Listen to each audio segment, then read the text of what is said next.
Hello and welcome to Quest for the Holy Ale. My name is Paul. And I'm Jake, and join us on our journey to breweries all around Australia, starting in our own backyard.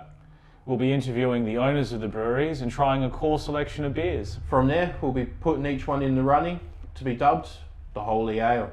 First stop, Big Shed.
Thanks for letting us come and speak to you guys. Been really keen to check out the establishment. I've seen it from the outside and love all the beers and the food and everything that's been here. So I guess one of the main questions is, what are the drastic changes from the past location to this location? I don't know if a lot of people have visited you guys back at the old place, but more seen here, so. Yeah, well look here, the easiest way to compare the old to the new is that the old brewery and building fits in the beer garden. Right, so right. It's a drastic change. I think we were 200 square metres at the old place. This is 2,000 square metres, so massive upgrade in floor space availability. Strangely enough, we've filled it up already. Yeah. Wouldn't have thought that would happen, but yeah, no, it's been a massive jump. We can crank out about anywhere between 1.4 and 3 million litres here at maximum capacity once we replace tanks and other bits and pieces. We've got a bit of a project to take ourselves to 1.4 million in the next sort of 18 months to 2 years. Wow. I'd just say too, the space now is all the things we wanted to do at Brownwood Street.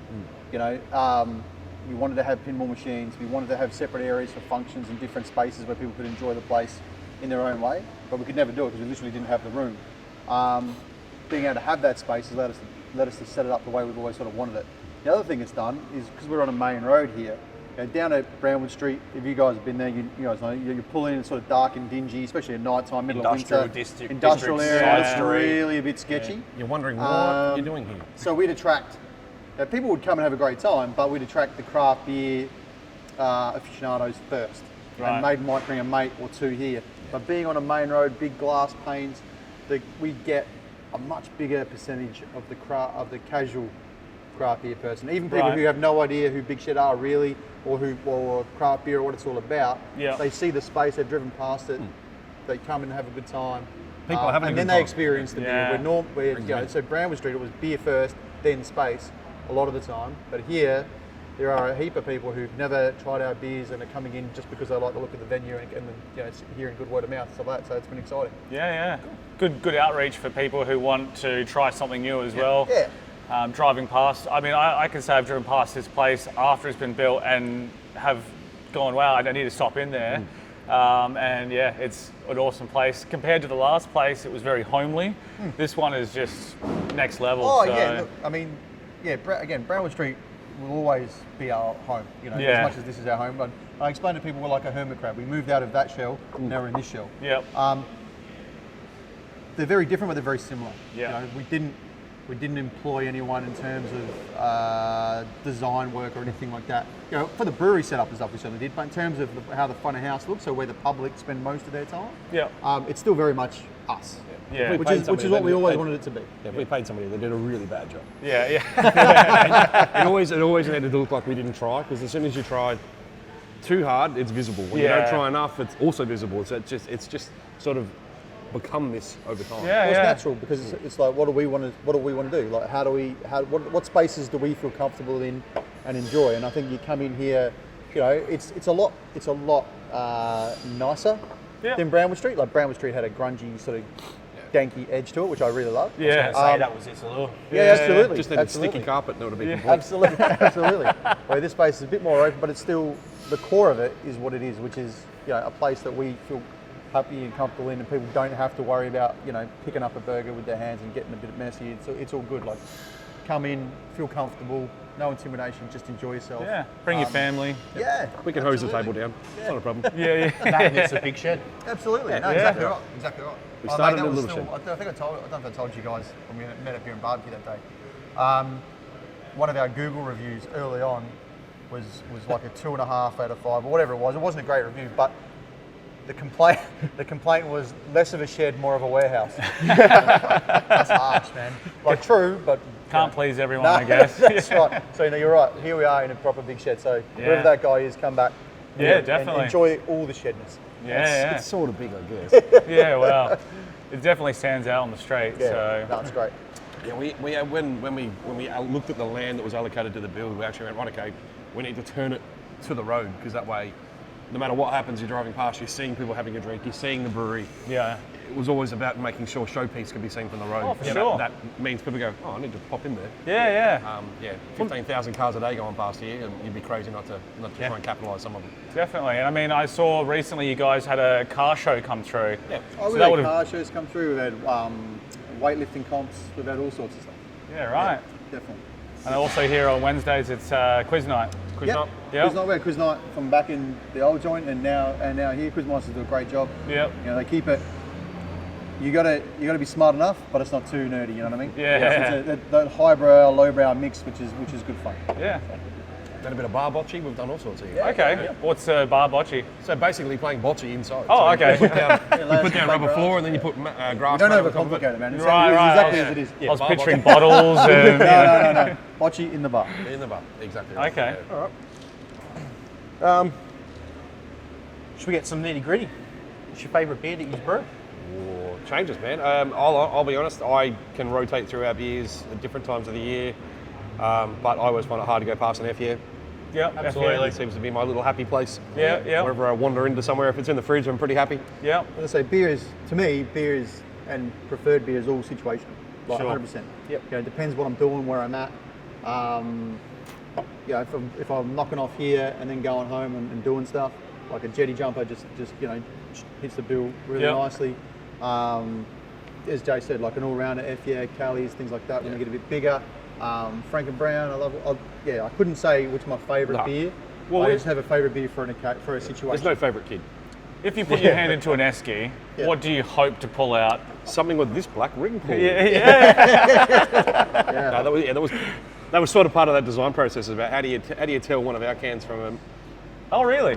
brand that? Okay. Yeah. So, I can't say I've ever taken notice of It pull will now. tabs. So It will yeah. now. The little things, man. So it's become a bit more common now to have branded pull tabs, but it just means you can see your product compared to somebody else's. Yeah. I guess that's like pop tops on the bottles. Yeah. So, Yeah, absolutely. do the bottles have? They used to have a little gold shed device on it. We don't bottle anymore. Yep. But yeah, no, it's all cans now, so we try to carry that over. Sure. Any reason to only cans? It's just what the market wants. I mean, if you say to somebody, "Hey, you want this? If you need this in bottle, let me know." They go, "No, we're okay." Like, there were certain bottle shops, for instance, mainly in the Eastern Seaboard, that Yep. because we were still in bottles waiting for the new canning line to arrive. No, we won't stock until you're in cans. I'm like, all right. Yeah, right. So yeah, the market has spoken. It's what the kids That's want. it. Well, I guess you can fit more in the fridge too. So, Yeah, In the fridge, they're easy to carry. Yep. They crush. They don't, you drop them, they don't smash. Basically a mini keg. Yeah, yeah, Exactly right. Yeah. Keg's the best place for a beer. Mini keg it is. Yeah, definitely. And where did you guys start before all this? Like, what I guess created Big Shed? What were you guys doing before that? IT work. Yeah. Okay. Yeah. Jason and I, so we met, we used to work together at Wolf Blass. Doing IT work, nothing to do with winemaking. Ironically, part of Foster's at the time. Oh, righto. nothing to do with winemaking or anything like that. Yeah, no. But we became mates over decent beers and wanting to well, both home brewing ourselves. Right. Pulled our resources. I'd head up to Jason's place most weekends, bring the family. They'd go up and muck around. We'd brew beer and and that's where the idea started. Where should we do it? And as you do when you've had a few, like, of course you should. But That's why we're here. That's exactly right. mate, careful. Sometimes, Lots of good things happen in small sheds. Yeah. Also that saying, isn't it? Always do sober what you said you do drunk. So, Yeah. let's figure this out. Yeah.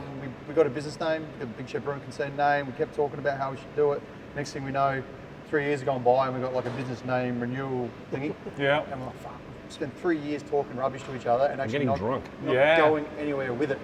And the girls are like, look, do it or shut up about it. Right.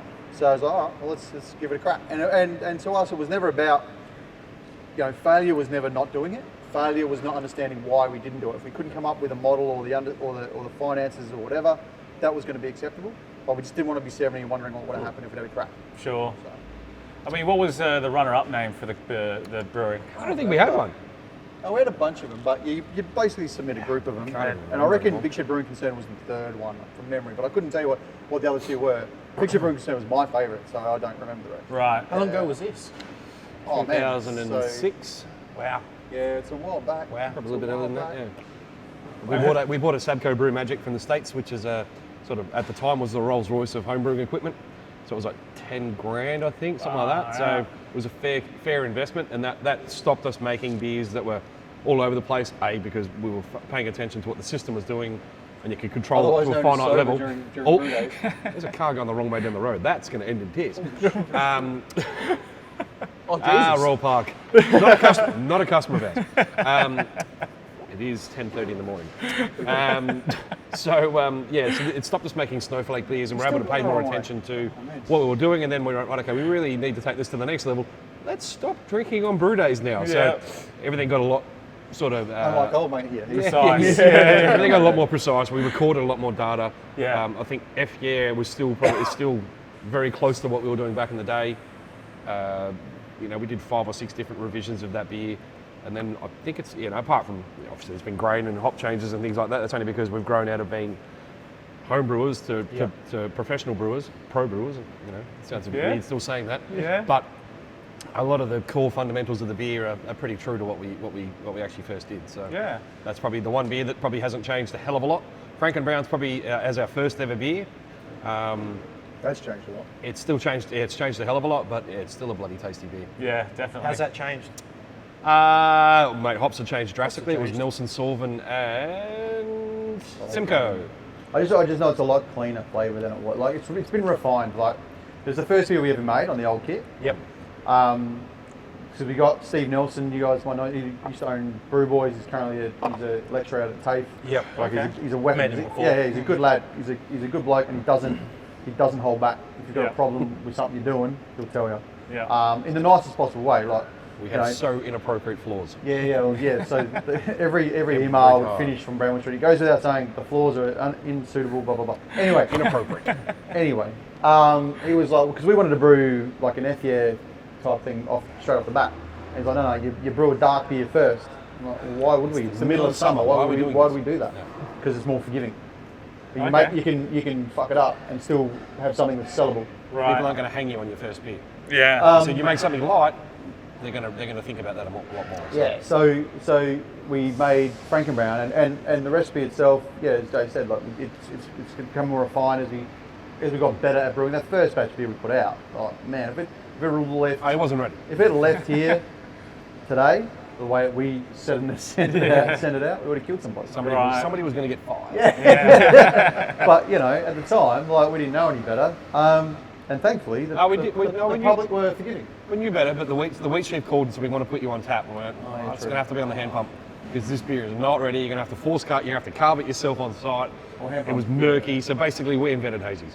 The long of the story short, I released the beer before it was ready. Yeah, that's right. We made hazies. The first hazy beer. Correct. Well, I guess that a guarantee.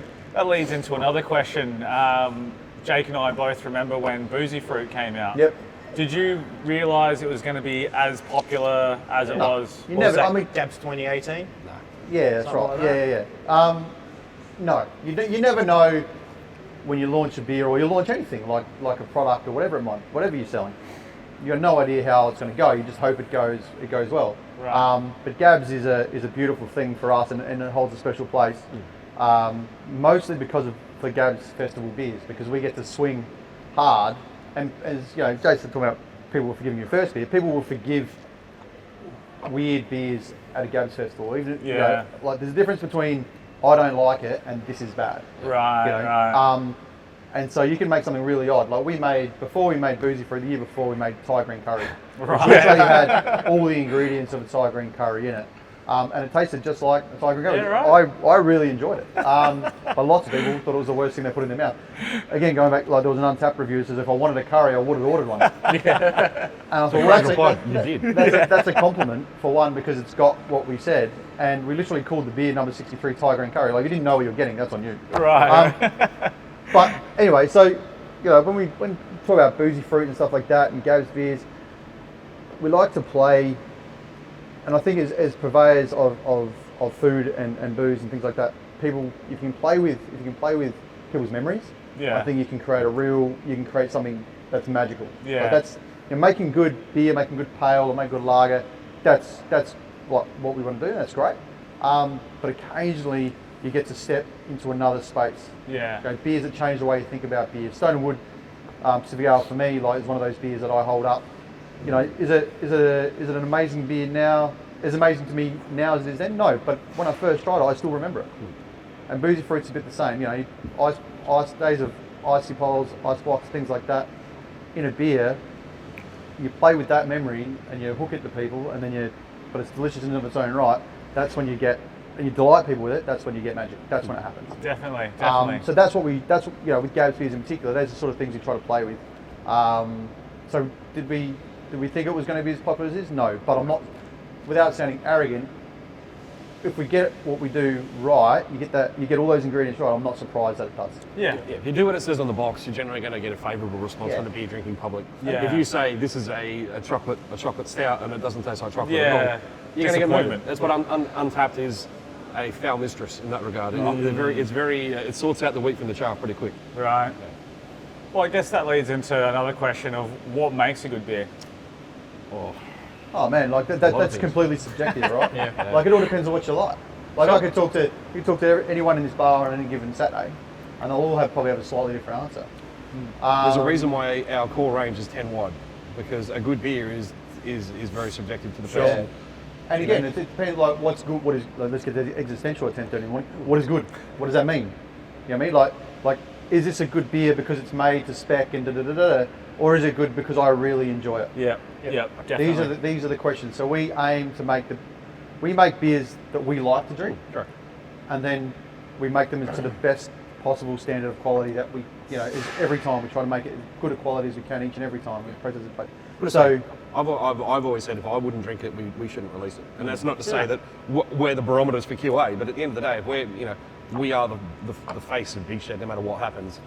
We try and tell the brewers all the time that the Brewers series is about them, because we need them to get some airtime, because no matter what happens, it's always us. Yeah. But if I wouldn't drink it, Wouldn't sell it. why are we selling it? yeah, and Yeah. that Gotta just like comes what down you to the fact. sell. Yeah, Exactly we've got to be right. able to. At the end of the day, we've got to be able to sell it. You know, like Thai green curry. Even if you don't like it, I could sell it because it was good. Yeah. It was good quality, and it said what it did. And There isn't any out the back. no. I fear what we it would be didn't- like if it was still out there. Oh Jesus! Jeez. Yeah. Well, the first batch we ever made, the pilot batch, had shrimp paste in it. We're like, oof. Okay. Yeah, we need to get rid of that. That was not as fine as 5 minutes. But anyway, but we went true to form, and then we went, yeah, take that out. That's a bit insane. Yeah. Is there any limited one-off beer that you wish to rebrew again, or you wish you'd? I wish we could make the beer right, personally, but the flavour profiles are just hard to replicate now. Yep. There was an essence that we used. Yes, we use essences. There, it's on tape. For beers like that, if you want it to taste like something that Well, like a cherry ripe, you're talking about a cherry ripe is probably full of essences, not just real cherry. Yeah. So you can't pretend that you can do that with real cherries, because it's not all real cherry. I'm sure there's only 5% cherry in a cherry. Yeah, right? mate. Yeah, exactly right. So I mean, I don't want to get sued by those guys. He said that, not me. But you can't replicate the flavours of certain items without using not synthetic, but we always try and use natural flavours. We don't ever use synthetic or isomerised stuff. We always try and use natural flavourings for that same purpose. But it's no different to. We get a different topic here, but it's no different to coffee stout, right? Yeah. A long time ago, people figured out the best way to get flavour out of coffee was to make it the way we do now. Why would you change that to put it into stout? You just make coffees and you tip it in. Much the same way, if you want to make something that tastes like a Golden Gaytime ice cream, like You're short not of getting Golden Gaytimes. like You they're just not, blend 'em up. They're gonna you need to use there's no way around to get that intensity of flavour. There's no way around it.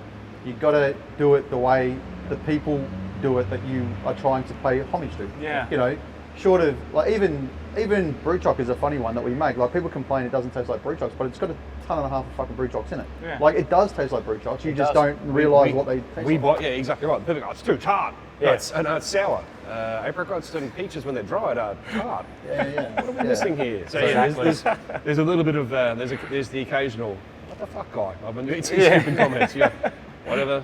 I can't educate everybody. No, absolutely. I shall even stop. forgotten that. What was the point of the question? What A we good asked folk. about? I don't know anymore. Oh, rebrewing. That's right. Yes. No, there isn't. No, there's not. Beer Because garden. if we wanted to rebrew it, we would have done it. Yeah. You know, and there'll be beers that come out seasonally and stuff like Erebus, Viscos Raptor, Which are yeah, spot delicious. on. Yeah, Ah. delicious. The shirt front, like so, the things that will come back. Shirt front was also delicious. But there's nothing. Yeah. There's nothing I Watch can the space think of of winter. that we haven't made that I'd Again. love to make again. Yeah, because again, we would have done it by now. What about that yam beer? Yam. Oh, fuck no. Oh, no. We'd that make the- it. that We'd was make the it Dr. again. Shed love? We'd Yeah, make it again. I mean, I do a Dr. Shed Love beer again, absolutely, because Doc's a legend and it's a great day. But yeah, those taro and yams, Watch the man. space. That is happening this year. And kill those. Yeah. Not under the guise that it used to be, but yes, Dr. Shed Love will be back. Cool. Nice. And is there anything else special there's a coming? scoop. No, not yet. Again, we got our Gab's beer. We're going to talk about that. I don't know if we are. I don't know. We won't talk about it. It may not be done It may by or then. may not be some sort of golden ticket Yeah. competition. Yeah. So, no, it'll be, but yeah, we got You can tell us later. a Gab's beer coming out, which will be good fun. Yeah, sounds good. You know, Adventurous as usual. Yeah, absolutely. And Play on pun, name as you know, usual, yes. Little pun, yeah, it's all good. So it'll be good fun. Well, not to change the tone, but obviously one question that has popped up with everything is COVID and how it's hit you guys and I guess the craft beer industry in Australia itself. Yep. I guess how has it affected you guys? Mentally or everything else? Any above? I'm 25 years old. Yeah, no, it was pretty hard early on. The constantly changing rules were a really hard thing. Coming in one day going, right, this is what we worked yesterday. No, that's different again today. That was really hard early on. Yeah, we went, over the space of 10 days, I reckon, we went from, again, in 500 people were in venue to shut. Yeah. And we didn't go 500 and then 5 days later go, no, we're closing. It was like every second day. It was like 200, 100, 20, 10, Right. and then next minute we're shut. Like we're sitting there on a Sunday night, listening to buddy, reckon Scotty from marketing gibber on, shutting us down, and we're like, which I get, but then we're having to cancel shifts for here, kitchen, and people are ringing us, like, what's going on? Like, Yeah. what, am I fired? Am I no, mate, put the news on. Yeah. Like, and then having to deal with because we had to do it straight away, but then having to deal with the fallout of that, the human aspect of it. The Monday here after that went down, we laid off 23 people. Yeah. That's not fun. No. That's not what we got into business for. We spent. Sorry, mate, go on. Yeah, we didn't get into business to all of a sudden go, everybody, by the way, you've all got no jobs. It was the worst sinking feeling. I think and the 3-day shutdown was, so skipping forward a bit, the 3-day shutdown that the state had to have. Yeah. I remember being the last person here, turning off all the lights and leaving and going, this is fun. This feels like failure, and it has nothing to do with us. Yeah. Jason and I spent 6 nights a week delivering pizzas. Yeah. Like, we're in more debt than we've ever known in our lives And to build pizza's this gonna get me place. out of it. And now I've got a job of a 16-year-old kid. Are you fucking kidding me? Yeah. But on the flip side, like everyone has their war stories and their battle scars from it. But what I will say is that the flip side of that is it gave us a newfound appreciation for one, our people, because they were resilient through it and they had worries and different things going on in their lives as well that they had to deal with, but they were resilient through that.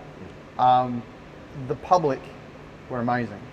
Like, again, there was a reason why we were delivering pizza 6 nights a week, because people were ordering pizza 6 nights a week, right? And I think out of all of this, and I think there was a newfound appreciation for each other on both sides of the bar. Yeah. Because I had sort of forgotten in a lot of ways how much it means to open this space and pour beers for people and have fun.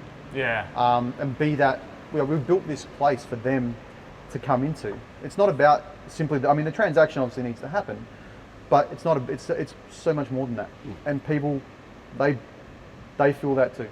Yeah. So I like to think now that in the end of it, like I said, there's an appreciation on both sides of the bar of what we mean to each other beyond the service, Yeah. which is I give you that beer, you give me some cash. Like it's so much more than that. It's Definitely. not just a transaction. Yeah, it was. And you look at keeping local alive, the campaign that popped up. You know, taking that to an absolute extreme. Was Coopers delivering? You know, were the owners of Coopers delivering stuff to keep Coopers alive? What small brewers and small business owners around the country are willing to do to save their own business is just, you know, no shortage of, you know, just hurrah, we'll do anything. There's not enough people in this country that actually risk everything, throw it all on the table, and then go back me or this is going to go sideways. So we need a bit more of that Definitely. in the country, and this is why it's not just about, you know, we're keeping local alive. It's not just about keeping local alive anymore, because your local may be a fish and chip shop, your local might be a sewing shop. Like, yeah, all local business needs to be supported. We need to stop thinking out of the realm of, you know, I'll just buy it online. Yeah. You can buy it online, but do it from an Australian company. Yeah, exactly. You know, we've got to be very cognizant of the fact that, you know, if we don't keep if we don't keep buying things Word from of the inside day. the country, you know, What's going to happen what are to we going us? to have? What are we going to have eventually? And 2 streets away, they used to produce Philips light globes. That's gone. Yeah. Then it used to be a printing press for a company. That's gone. These are the things that, you know, we need to keep thinking about that stuff. Definitely. So, anyway. Thank you. Awesome. Thank you very much. Cheers, mate. Thank you. Thank you. And Cheers, buddy. cool. Easy. So, Welcome back. We had a great day at Big Shed. We chose these 4 beers as the ones that we were going to rate in our search for the Holy Ale. We had a great day. We had good food, good yeah. beers, Yeah. a couple of special ones. It was a good chat too. We were lucky enough that we were able to get the green Nipah that was for St. Patrick's Day. That's right, green beer. It was pretty good. Green beer. And Californicator as well. That was really good on tap, the old West Coast IPA. So let's start with the first beer from our selection, which is the Cold Chisel. Cold chisel, cold chisel. Cold Chisel, Cold Chisel. K-Sail! All right.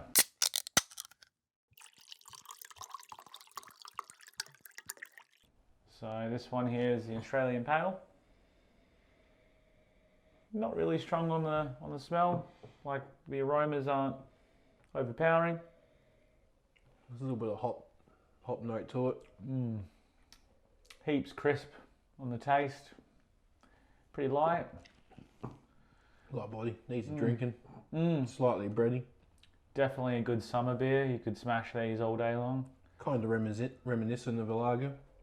And I'd have to say, as far as entry into craft beer, this is probably Good start. yeah. I'll definitely rate it for those who are looking to get into craft beers. 4.3% too. You can knock back quite a few and And still, function. yeah, pretty much.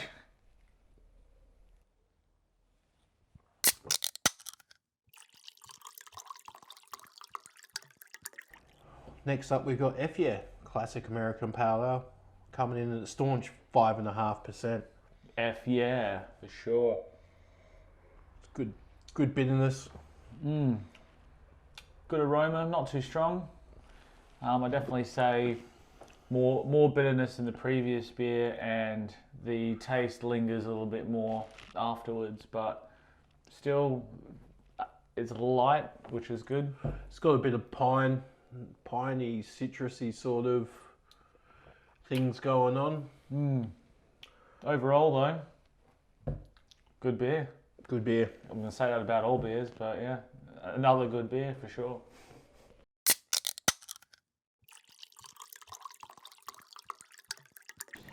So next up we have Boozy Fruit, which is the New England IPA. That aroma is just...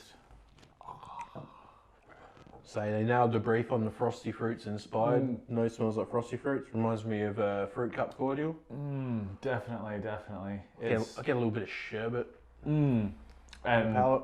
pineapple, mango, tropical. Call it what you will. Yeah, it's just delicious. Good aftertaste as well. Nice mouthfeel, hardly any bitterness. All I know is that whoever you introduce this beer to that is not a craft beer drinker will love it. I'm pretty sure this beer, when it came out, turned non-beer drinkers into beer drinkers. Definitely. Would not be surprised. The hype behind it was wild. It sold out crazy fast, but I can say it definitely lives up to those times even today.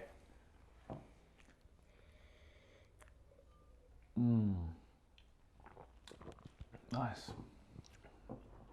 I reckon Paul would wear cologne if it smelled like this. Definitely. Calvin Klein inspired. Call it bougie fruit. Bougie fruit for sure. Yeah, we're definitely trademarking that Big Shed. Bougie fruit. I could smell this all day. Running out of beer. Yeah, It's a definitely. crisis.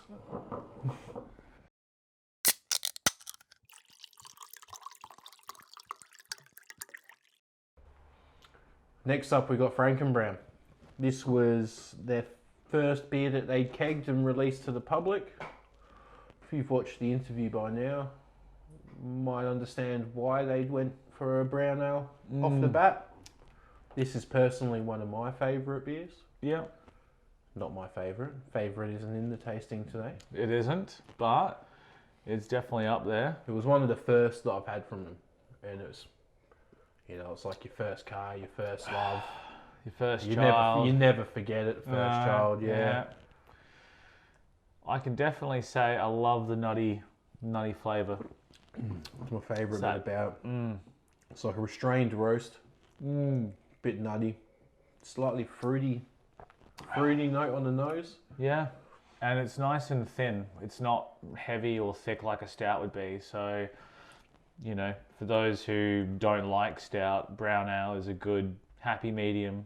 Don't know. I just like brown ales are just so nice. In saying that too, I could probably drink them in summer, and winter, and autumn, and spring. We've just got a little hint of cold, and Paul's all of a sudden gone stout mode. What can I say? I'm hanging out for the colder times so I can drink the thicker beers. But yeah, Frankenbrown, overall, that nice, roasty, nutty, I don't know. I guess that's why they've got James Brown on the label. When you take a sip, you just instantly, I feel good.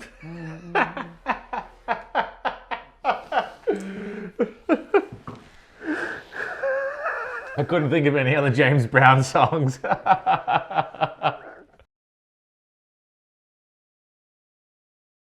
All right. Well, after tasting the beers, I've narrowed down my two top ones to Frankenbrown and also Boozy Fruit. I love Boozy Fruit. Have since Big Shed released it. Just the aromas, the taste. Love New England IPAs. Frankenbrown, love roastiness. Love the dark, nutty taste.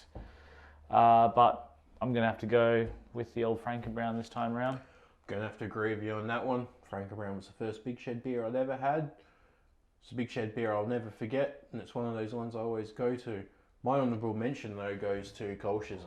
It's just an easy drinking beer that I like when it's a hot day and I just want to knock back beers. That's the sort of beer I like to drink. You just don't have to think about it. You just drink it and it's just beer. Yeah, Beer definitely. that tastes like real beer. Yeah, and easy to drink. That's Easy to drink. the two things Easy you want. to drink. So this round, Frankenbrown has taken the vote in the running for the Holy Ale. Yep. Thank you very much for watching. Please leave a comment down below and tell us what favourite beer of Big Shed you like, and also where you'd like to see us go next. Yeah. Also subscribe, and that way you'll know where our journey has gone to next. Thank you. Thank you.